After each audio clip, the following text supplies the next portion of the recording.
Toutes les histoires ont été racontées, c'est la manière de les raconter qu'on ne connaît pas. Et donc la seule histoire qui n'a pas été racontée, c'est celle avec mes mots à moi. Et mes mots à moi, ils viennent effectivement de mon expérience de policier.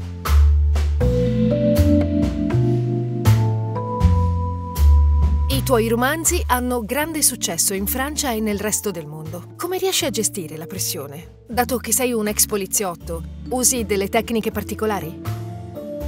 Ah, c'est une question intéressante. On ne m'a jamais posé ça. Est-ce que j'utilise mes techniques que j'utilisais quand j'étais policier pour essayer de rester calme et de rester en contrôle de la situation? En fait, non, c'est l'exact contraire. Quand on est sur une opération de police, évidemment, tout doit être calculé au millimètre parce qu'on sait de toute façon qu'un plan ne se déroulera jamais comme on l'a prévu. Donc il faut prévoir à peu près un plan B, un plan C, un plan D, un plan E. Moi, j'ai décidé de me libérer, de me séparer de cette pression et j'écris vraiment ce dont j'ai envie, au risque parfois de déstabiliser mes lectrices et mes lecteurs. J'ai commencé par une trilogie très urbaine, puis après je suis passé sur un autre roman plutôt très humaniste qui se passe dans un camp de réfugiés. Puis j'ai recommencé les polars, encore une fois, deux fois, et mon prochain bouquin sera un roman historique. En fait, la technique, elle est assez simple. J'écris pour les autres. Si j'avais pas de lectrice, si j'avais pas de lecteur, je pense que je me ferais pas autant souffrir à écrire. J'écris pour les autres, mais je fais en sorte de me libérer et de me séparer de ce que les gens peuvent penser de ce que j'écris. Ce qui fait qu'en fin de compte, à la fois j'écris pour les autres, mais j'écris aussi pour moi et je me donne l'autorisation d'aller où je veux. Donc j'ai écrit des polars, mais maintenant je vais écrire un roman historique, et puis avant j'ai écrit un roman qui est plutôt un roman social. Donc le plus important en fait c'est de s'écouter parce que un roman prend tellement d'énergie, tellement de cœur, tellement de volonté, que si on fait ça uniquement pour les autres, ça marchera pas.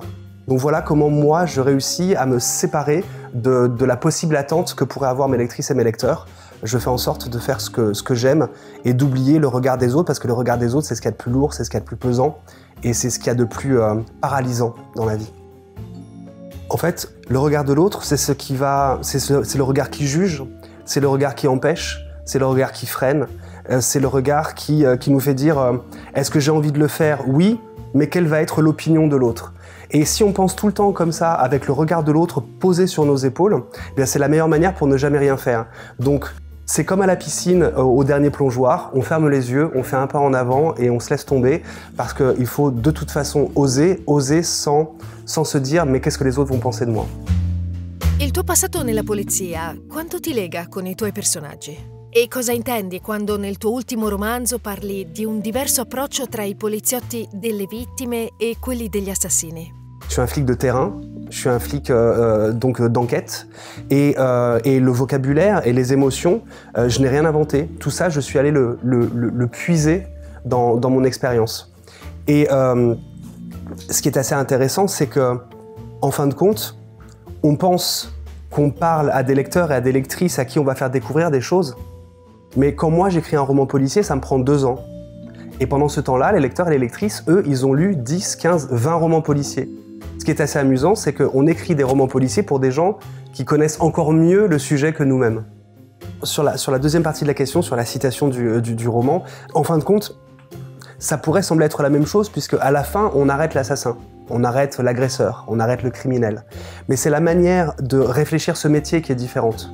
C'est un métier policier, hein, pas auteur de romans policiers, mais policier, c'est un métier assez complexe parce qu'on a des pouvoirs. On a des pouvoirs qui nous permettent d'arrêter quelqu'un, on a des pouvoirs qui nous permettent d'atteindre à sa liberté de se déplacer. On peut mettre en garde à vue quelqu'un, on a un pistolet, on a une carte de police qui ouvre toutes les portes. Donc c'est un grand philosophe qui disait quand on a de grands pouvoirs, on a de grandes responsabilités. Et c'est cette manière de gérer ce pouvoir qui va définir le policier que tu es. Est-ce que ce pouvoir, tu vas l'utiliser pour faire la course au criminel, ou est-ce que ce pouvoir, tu vas l'utiliser justement pour rétablir une situation d'injustice et être là pour les victimes? À la fin, c'est la même chose, on arrête le criminel. Mais il y a un policier qui va focaliser sur les criminels, un policier qui va focaliser sur les victimes, sur leur possible bien-être et surtout sur la possible réparation d'une injustice. Moi, je suis plutôt un policier de cette seconde catégorie. Il critico Antonio Dorreco ha scritto che oggi il poliziesco ha bisogno di un bagno di verità. Cosa ne pensi? C'est absolument vrai. C'est absolument vrai parce que le roman policier va commencer à se cannibaliser, en fin de compte.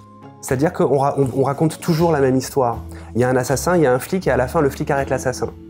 Et cette histoire, on la répète dans tous les romans policiers. Donc maintenant, ce qu'il nous faut, à nous, les auteurs et autrices de romans policiers, c'est réinventer ce roman policier et lui donner un nouveau souffle, un nouvel éveil, une prise de conscience. Et donc il faut trouver des sujets méta, des sujets qui vont être au-dessus de la simple enquête de police. Il faut aussi qu'on rencontre notre littérature. Il ne faut pas qu'on ait peur de se dire que, parce qu'on écrit un roman policier, on n'aurait pas le droit justement de travailler notre littérature. Et je pense que ce sont deux portes de sortie, c'est les deux manières de réinventer le polar, c'est de se souvenir que d'abord le roman policier, c'est de la littérature, et qu'on peut justement essayer d'être meilleur toujours en littérature et de ne pas faire des romans de gare. Et l'autre, c'est le concept de la vérité, c'est le concept du sujet méta, de ce qui va nous éveiller, de ce qui va nous rendre plus conscients, pour raconter une histoire différente que celle d'un flic qui arrête un assassin à la fin. Catapultare i tuoi personaggi in territori sconosciuti in cui si ritrovano spaesati è una scelta di rottura rispetto al modello tradizionale del genere poliziesco? Quali altre tecniche adotti in questa direzione? Vous pouvez raconter l'histoire la plus incroyable, avec les retournements de situation les plus fous et les fins les plus dramatiques ou les plus spectaculaires. Si vous n'avez pas le personnage, ça ne sert à rien. C'est-à-dire que quel que soit le chemin, si vous n'avez pas un véhicule empathique qui va vous faire traverser cette histoire en fait, elle n'existe pas. Et c'est le personnage, ce véhicule empathique. Vous pouvez raconter une histoire simple, d'une rencontre simple entre deux personnes, et cette histoire peut être magnifique, parce que justement les personnages existent et les personnages sont vrais. Vous pouvez écrire une histoire que vous avez travaillée pendant des mois et des années et la rendre misérable si jamais vous n'avez pas justement ce bon véhicule empathique qui va prendre le lecteur et la lectrice et qui va l'emmener en voyage dans cette histoire. Donc le personnage, c'est à peu près tout. Donc le plus important, c'est de connaître son personnage. Et si ce personnage, il reste chez lui, il reste dans un univers qu'il connaît, alors ce personnage ne se connaîtra pas lui-même. Et on réalise souvent qu'on apprend sur soi-même et qu'on apprend sur qui on est et ce dont on est capable quand on sort de son salon, de son pays, de sa langue, de sa zone de confort. Donc en fait, déplacer mes personnages, les maltraiter un peu, les perdre parfois, c'est la meilleure manière pour les retrouver et pour qu'eux-mêmes se retrouvent et qu'ils réalisent ce dont ils sont capables. Et c'est ça qui forme une histoire, le lieu, le personnage. Et je vais vous raconter une de mes techniques justement, d'écrivain, d'auteur, pour réussir à trouver le bon personnage pour la bonne histoire. C'est très simple. Il faut prendre, pour la bonne histoire, le personnage qui est le moins adapté à cette histoire. Parce que si justement vous prenez le bon personnage pour la bonne histoire, eh bien en fait votre livre va faire 10 pages, et c'est tout simplement que c'est justement la bonne personne pour la bonne mission. Si vous prenez justement l'inverse, la pire des personnes à qui on va attribuer une mission, qui est presque incapable de résoudre l'enquête, et bien justement, ce personnage va devoir se sublimer, il va devoir sortir de sa zone de confort, et en se sublimant, il va devenir sublime. Et je vais vous raconter maintenant, pour mes 3 romans, en une phrase, comment justement j'ai choisi le personnage qui est le moins adapté. Dans Entre deux mondes, c'est l'histoire d'un policier dont la famille est en train d'exploser, ça va plus avec sa femme, ça va pas du tout avec sa fille, et il se retrouve avec sur le dos un migrant qui lui a perdu sa femme et sa fille et qui la recherche dans un camp de réfugiés. C'est-à-dire que ce policier va devoir aider un homme qui n'a plus sa famille, alors que ce policier, lui, a une famille qu'il peut encore sauver s'il y met les moyens. Et c'est donc deux personnes qui auraient jamais dû se rencontrer. Et c'est là qu'en fin de compte, ils vont apprendre l'un de l'autre et ils vont se sauver l'un et l'autre. Dans Les Brumes de Kaplan, c'est l'histoire d'un flic qui a été brisé professionnellement, c'est l'histoire d'un flic qui a été brisé humainement, qui n'est plus du tout capable d'avoir assez d'émotion ou de force de cœur et de force d'esprit pour avoir une enquête compliquée. Et évidemment, on va lui donner une enquête la plus compliquée de sa carrière parce qu'il va devoir écouter, comprendre une jeune fille qui a été témoin de choses terribles. Mais pour la comprendre, il va falloir qu'ils s'adoptent l'un et l'autre, alors que lui, il n'a qu'une seule envie, c'est rester dans sa maison, enfermé sur sa petite île déserte. Et dans Surface, Superficie, C'est l'histoire d'une jeune policière qui, à la toute première page, prend une décharge de fusil en plein visage et donc va être défigurée de la moitié de son visage. C'est donc l'histoire d'une femme qui, à cause de sa superficie, à cause de ce qu'elle est en superficialité, n'ose pas se montrer au regard des autres. Et évidemment, elle va avoir une enquête qui est un cold case, donc qui remonte, c'est la disparition de trois enfants qui remontent à plus de 20 ans. Il n'y a plus de traces, il n'y a plus d'indices. Donc toutes les informations, il va falloir qu'elle les cherche dans la mémoire des autres, dans la mémoire du village. Et pour ça, il va falloir qu'elle aille vers l'autre. Et alors qu'elle a son visage qui justement est brisé et qu'elle veut se cacher. Et donc en fin de compte, c'est l'histoire de cette femme qui comprend que pour résoudre cette enquête, il va falloir qu'elle s'accepte, mais que pour s'accepter, il va falloir d'abord qu'elle résolve cette enquête. Donc c'est une double enquête, une enquête personnelle et une enquête policière, et c'est exactement la pire des personnes qu'on aurait pu choisir pour résoudre cette enquête. Et il y a même ça dans le choix des noms des personnages. C'est-à-dire que leur opposition avec eux-mêmes est même dans leur nom. Dans Entre deux mondes, le père migrant qui recherche sa famille s'appelle Adam. Adam, le premier homme dans l'Éden, dans le paradis dont on nous parle dans la Bible, eh bien Adam va arriver dans une sorte d'anti-Éden qui est un camp de réfugiés qui s'appelle la jungle de Calais et qui est plus un enfer qu'autre chose. Donc Adam, qui normalement devrait aller dans ce paradis, arrive en enfer. Dans Superficie, Noémie, quand la moitié de son visage lui est prise, eh bien elle coupe la moitié de son nom et elle veut qu'on l'appelle No. Et No, c'est le refus de soi-même. Et dans Il Pesatore di Anime, c'est-à-dire dans Les Brumes de Kaplan, le titre italien est carrément mieux que mon titre original, hein, je suis désespéré, on aurait dû l'appeler comme ça. Mais dans Il Pesatore di Anime, je peux pas vous raconter pourquoi, mais vous le découvrirez à la lecture, Anna aussi, son prénom a une justification qu'on apprend au fur et à mesure du livre. Donc dans ce que j'essaye de faire, absolument rien n'est laissé au hasard. Donc on peut le lire rapidement comme un polar, mais si on s'intéresse vraiment à ce qu'il y a entre les lignes, on peut aussi trouver beaucoup de surprises. L'espressione pesatore di anime sembra un paradosso. Come si fa a pesare l'anima? En fait, dans ce livre, le peseur d'âme, c'est le responsable du programme de protection des témoins et des repentis. Donc comment ça se passe ?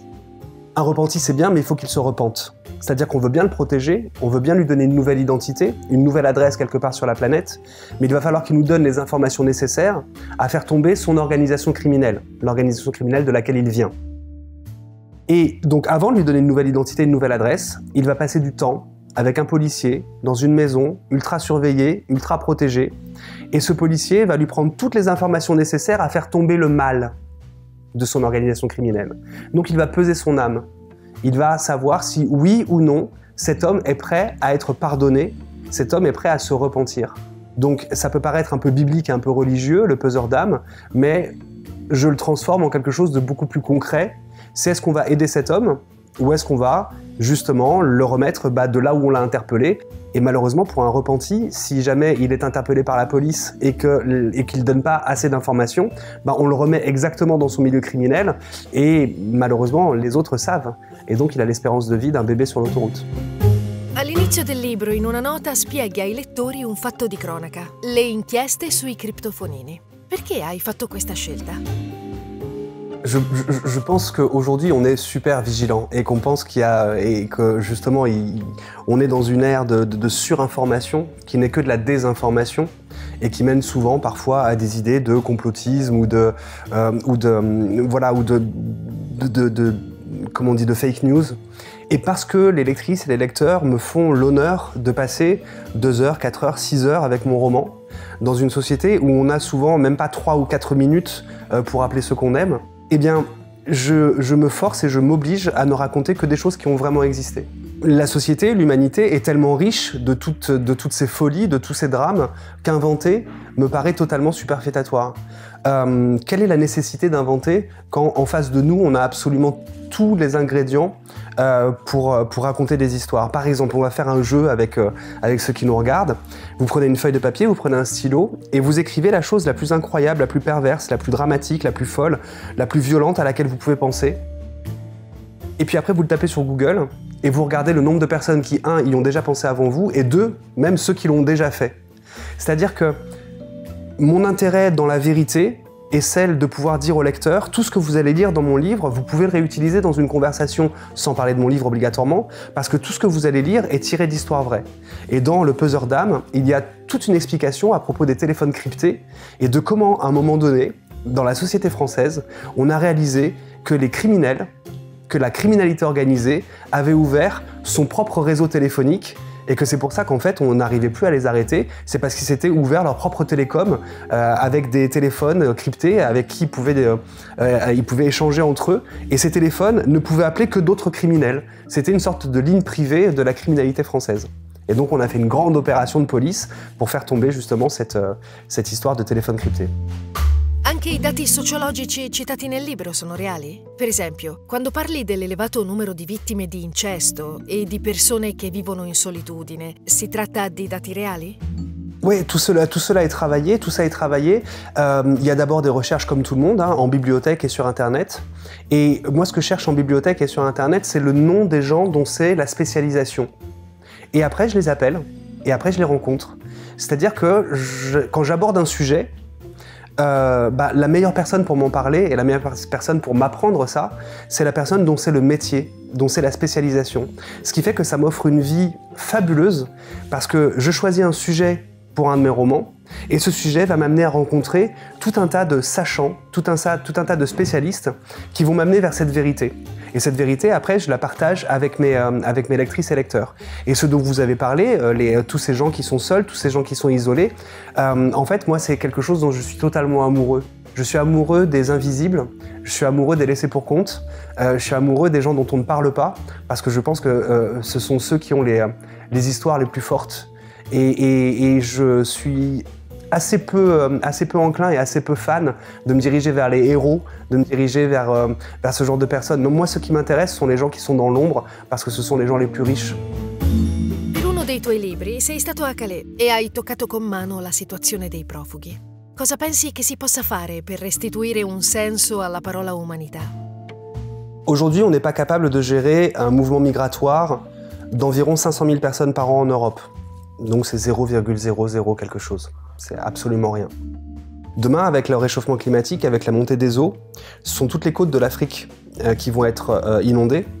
Et ce ne sera pas 500 000 personnes, ou 10 000 personnes comme dans la jungle de Calais. Ce sera entre 250 et 350 millions d'Africains qui vont remonter vers l'Europe et les États-Unis. Donc avant qu'on retrouve du sens au mot humanité, je pense qu'il va falloir attendre un bon bout de temps, parce que non, justement, je pense qu'on est incapable de ça. On est incapable de se prendre tous par la main et de se dire qu'on peut tous changer les choses, alors que c'est la vérité. C'est la vérité. On peut changer les choses tous ensemble. C'est possible, mais on le fera pas. On le fera pas parce qu'on est trop égoïste de notre confort. On est trop égoïste de nos avantages.